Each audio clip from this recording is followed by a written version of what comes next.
Hello there, this is Ryan and Victoria. You're listening to Needed Conversations. So glad you could join us today.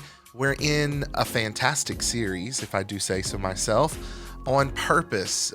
We've been talking about how to step into your purpose, and this is episode 3 of that. So if you haven't listened to the others, after this one, you can go back. There's a lot of powerful information to help you not only discover your purpose, but to walk more strategically in 2022. That's right. We've talked about throwing away your resolutions because we know a lot of times it doesn't work when it's not part of your lifestyle. And what we really want to teach you is to discover your purpose so that you can make it a part of your lifestyle. So as Ryan said, we have talked about it in the previous 2 weeks, and today we're jumping into purposeful relationships. But before that, Ryan actually hosted a Step Into Your Purpose challenge, and it was a 4-day event. It was incredible. You can still partake in the Facebook group. You can request to join, and actually, if you wanted to, you can get a free prayer to start off with. So you can message purpose to 864-428-7131, get a free prayer, and get more information on how you can sign up and be a part of that Facebook group. And you can actually go back and listen to those 4-day teaching.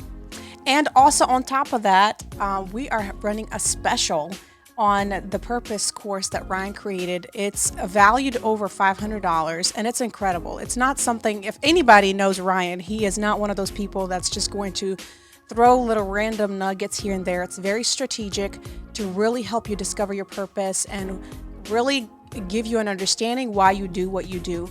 So for a limited time only, it is at $127. You can actually go to Ryan Cole Empowerment as it /purpose. That's right. And you can sign up right now and start the 90-day process of discovering, or this journey of discovering your purpose. That's right. We're building line upon line, and it's all built around this purpose equation that God gave me through studying the lives of the most famous biblical characters as well as historical figures throughout history, throughout time, and just tracing these common threads between, what occurred to these individuals in their journey of life and what positioned them to make a really profound impact on the world. Like, what makes the most memorable figures throughout history and in the Bible the most memorable figures? They all walked out this purpose equation, whether or not they knew it at the time. But the thread was there and common between each of them. And I've extracted that equation and I'm giving it to you in this purpose course. So make sure you register and just text us with any questions that you have, and to get that free 30-minute prayer that you can walk with. It's really exciting. 864-428-7131. Yes. So today we're talking about purpose and how that affects your relationships, right? Yeah, relationships have a lot to do with purpose because we interact with people all the time. And I know some people say, I'm not really a people person, but really, you can't go far by yourself. It really does take a team effort. Us as parents, we definitely understand that it really takes a village. Once we started having our first and then the second one, how much help you actually need of, the next generation to really give you wisdom and advice, but also some support. So relationships are just so important in helping you to fulfill your purpose, whether it's people that you're serving or people that are encouraging you or motivating you, and hopefully you finding that motivation and empowerment from us, whether it's at the distance or whether it's, people that are close to you that are speaking life into you. So yeah, relationships are a big deal in discovering your purpose. And this is coming from the queen introvert herself. Yes, I'm very much of an introvert. And Victoria, she takes her relationships very seriously. When we first started dating, I actually researched a little bit about Ukrainian culture because I had never been around Ukrainians or Russians. And what I read online, as much as you can trust online, is that Ukrainians are very familial, meaning they are family-centered and that they don't have many people that they count as one-off acquaintances, that if they embrace you in a relationship, that they treat you like family. And I think that Victoria is the most hyper form of that, because she takes her relationships very seriously, as we should. But also, we've both had to navigate in the last several years kind of the difference between transactional relationships and people where there is this common thread of purpose, but yet you may not be called to one another for life. Or if you are, then you have to navigate the transitioning of seasons and the proximity of those relationships changing, getting closer, moving farther away, getting closer. And I think the really hinges on maturity as to whether or not these relationships are going to stand the test of time. As we were uh, kind of going through some transitions ourselves, just talking to trusted advisors, one of the things that was said to us is that, there are relationships where, um, you have enemies and you actually know that those people are against you and Yeah. you can set the distance, right? And you can manage those relationships. But then you have people who are for what you're for, and they're not necessarily for you. And they won't even tell you explicitly. Nobody's going to say, I'm not for you, but I like what you're doing. Right. Right. So you're both for the same thing. So you have a common mission, but you're not necessarily for one another. And those relationships are transactional and they work well a lot of times. But the moment you begin to shift in terms of what your focus is and your mission is, or God changes your season, and you may not be for what you used to be for, or that may not be your highest priority, depending on where you are in your life, those relationships will begin to sever. And the challenge is if you've given those relationships more access to your heart than they should have gotten, you're going to find yourself in a lot of disappointment, discouragement.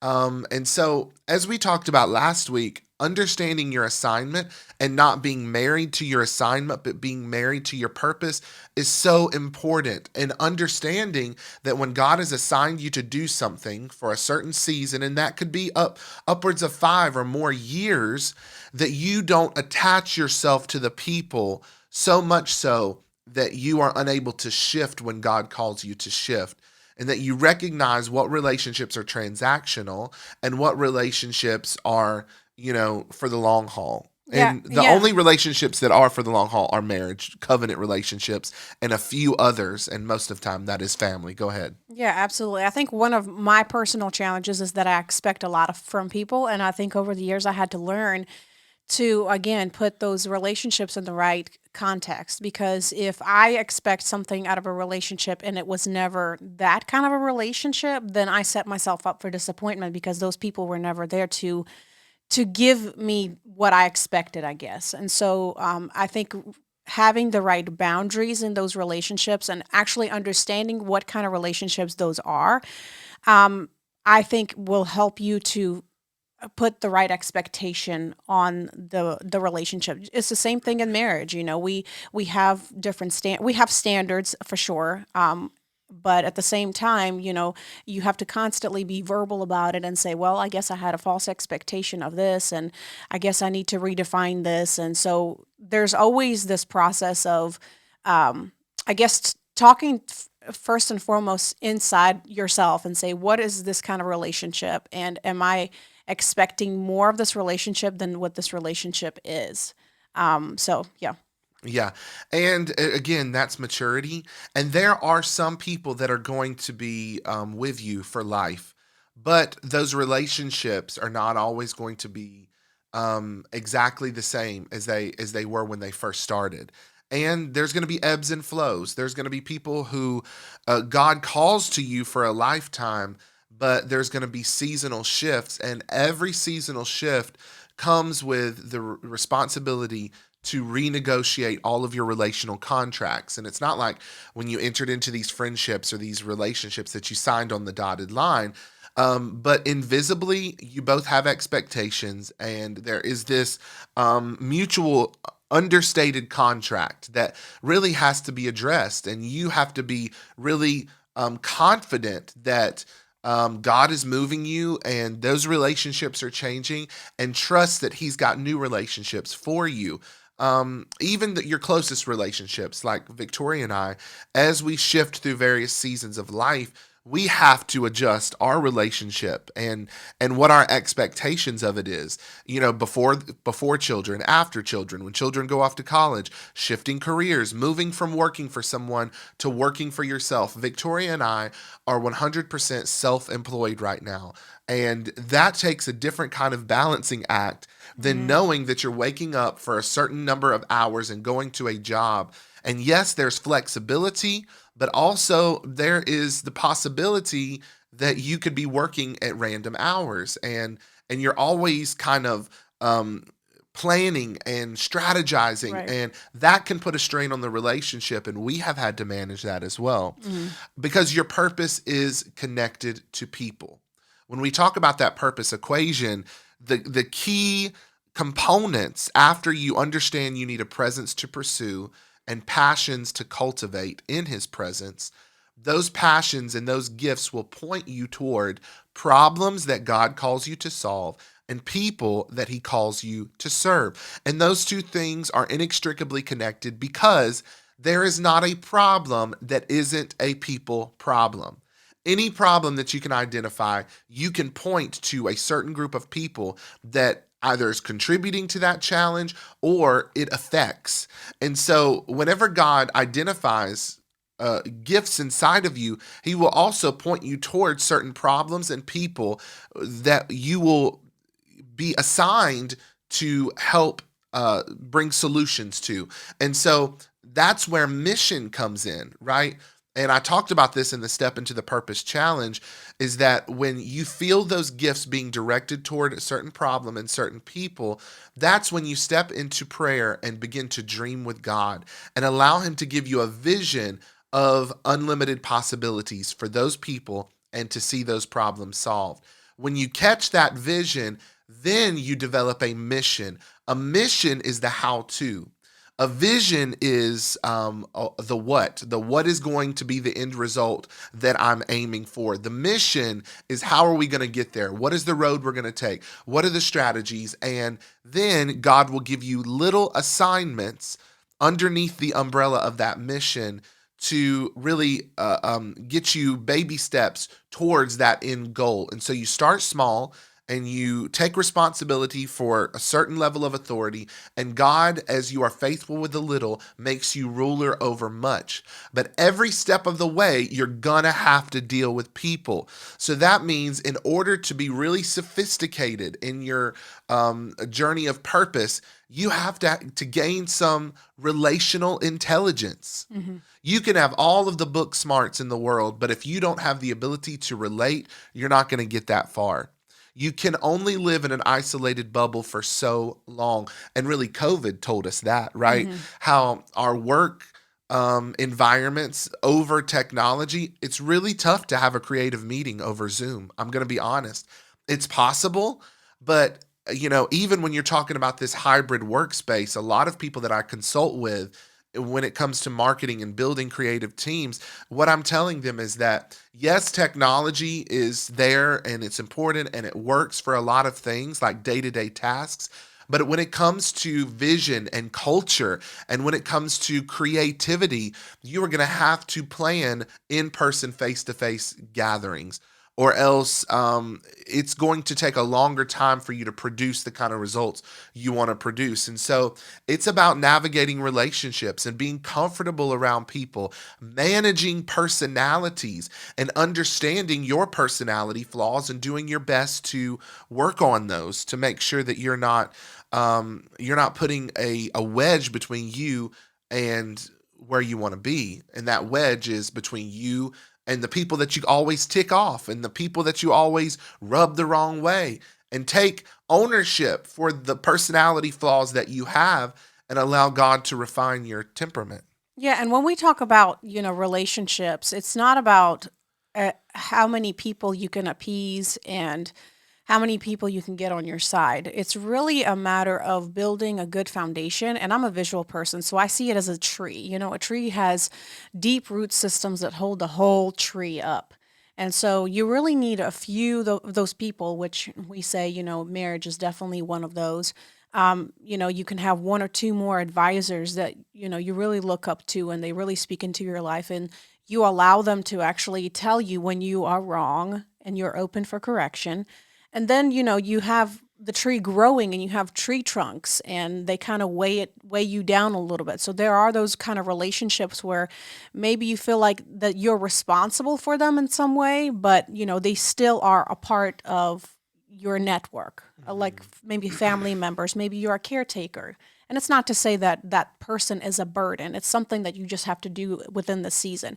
And then, the tree has lots and lots of trees, and you may have a lot of interactions with different people.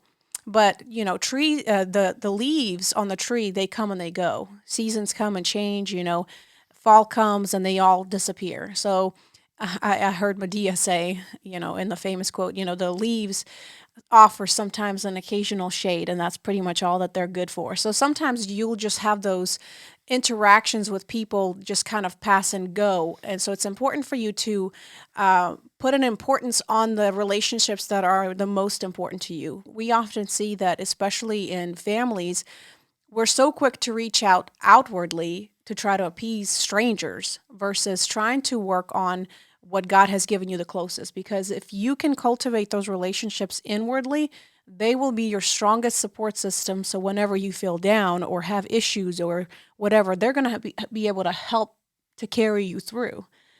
So that's kind of what I would say in regards to relationships and not feeling overwhelmed. Like, I'm not a people person. Like, in my case, I just have to focus on, what God has put in front of me, which is first and foremost my family. I always say my first ministry is my family. And then, my extended family, my mom, my siblings.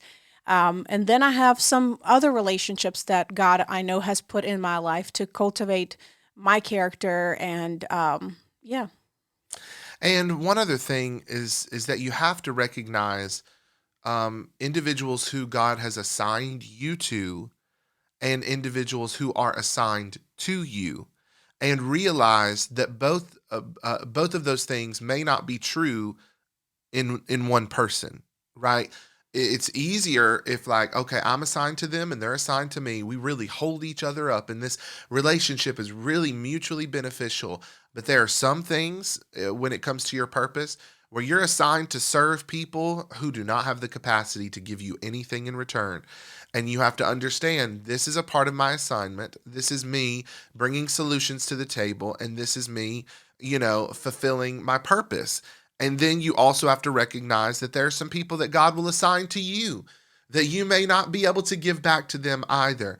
And it's not necessarily about you filling up the same well that you drink from, as much as it is continuing to see that cycle fulfilled in whoever you're serving. Like that, if you're drinking from this person's well, make sure that even if you're not giving them a drink back, that you're giving someone a drink. Right. Right? That you're not just a leech. Mm-hmm. And so when it comes to purposeful relationships, I think it's vitally important to recognize kind of the status of a relationship, identify it, and even if you have to have tough conversations with a person to figure it out, be okay with it. I would rather have the tough conversations than to assume that a relationship is something that it's not, and then both of us be disappointed at the end of the day. Right. I think that's the biggest hurdle in relationships is assumption, especially marriage. Mm-hmm. And again, that goes back to those invisible relational contracts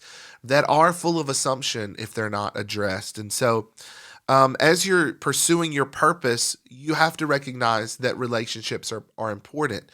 Your network is what's going to open up the doors for you. And you're going to have to deal with some challenging personalities, and you have to have the grace for it. You have to be patient and allow the fruit of the Spirit to lead you in your decisions. Every single person in the Bible, I mean, let's just look at Joseph alone. How many horrible personalities did he face?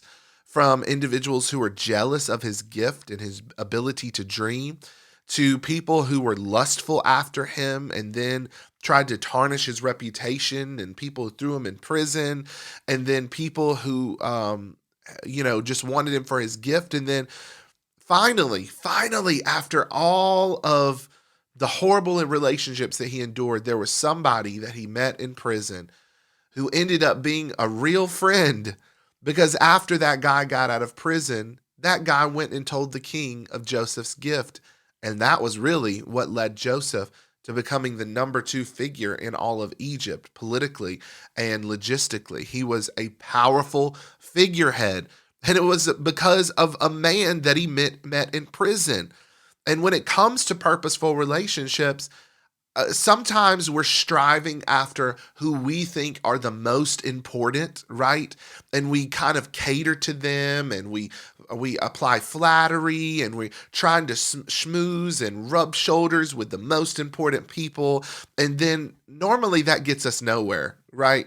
It's just you operating outside of kingdom principles, which is the principle of honor, and that honor isn't just for those who you deem as the most wealthy and the most important figures, but it's allowing honor to permeate every single relationship that you have. And I think that was what was special about Joseph, that he not only honored people with titles and in big, places of power, but even sitting in a prison cell, he honored two men, a baker and a cupbearer, who couldn't at that very moment really do anything for him. But these nameless, we don't even know what their name is. We know them as cupbearer and bakers. That cupbearer opened the door of favor for Joseph that he could have not gotten from the person with the biggest title, Potiphar, who he worked for. He slaved away. Potiphar, who knew personally the Pharaoh. He was a part of the chain of command.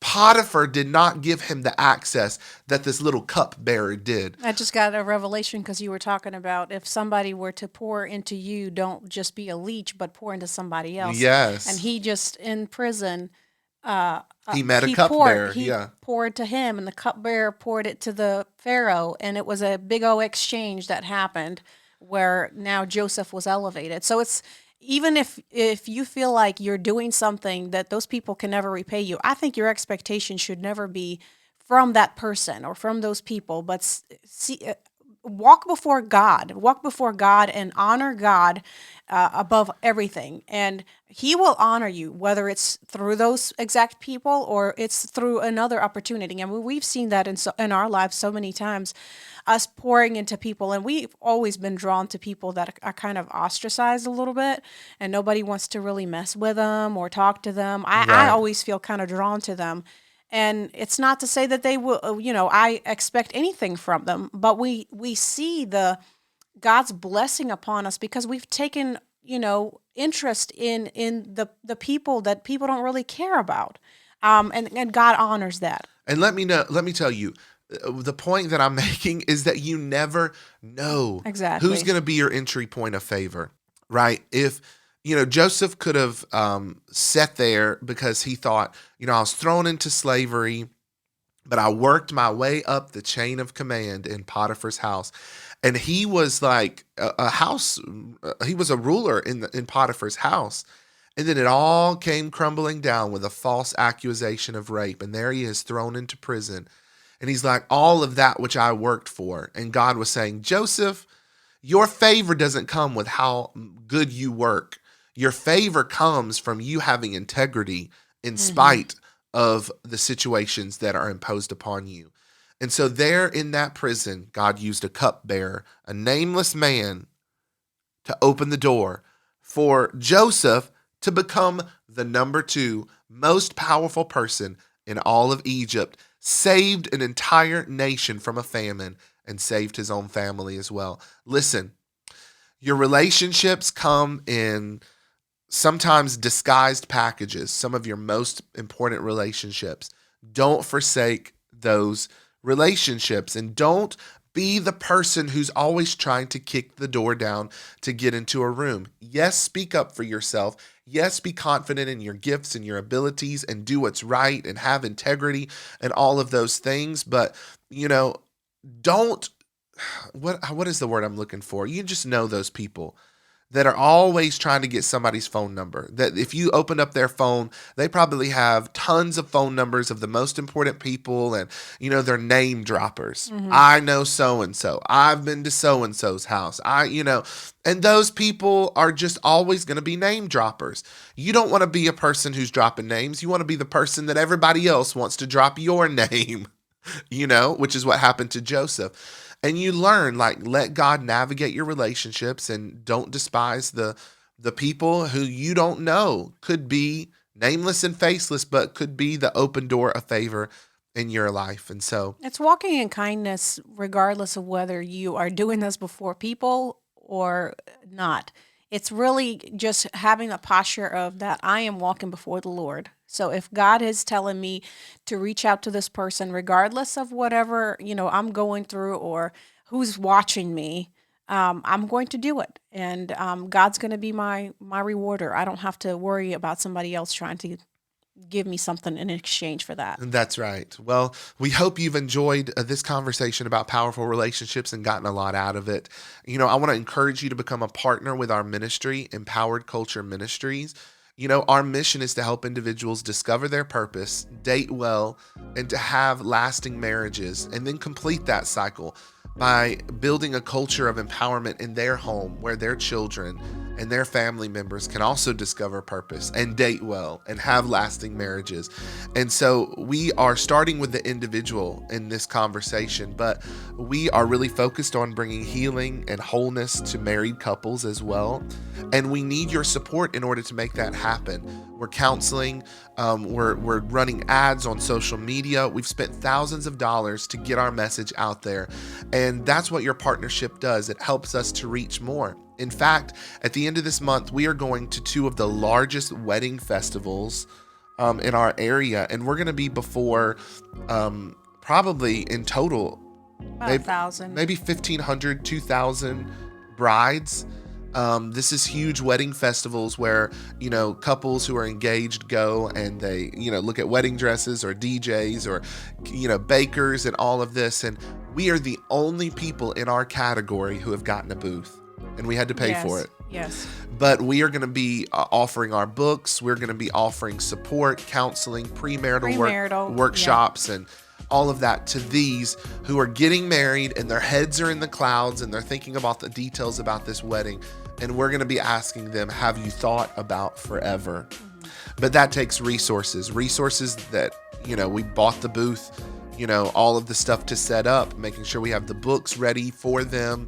It's going to be an opportunity for great ministry. Some of them may not even be saved. And so this will be an opportunity for us to present Christ and the message of the kingdom. So please support us. You can give by going to our website, ryancoleempowerment.com/give. Also, moremostforever.com will take you to the same place. But thank you for joining us for this conversation. We'll be continuing this next week.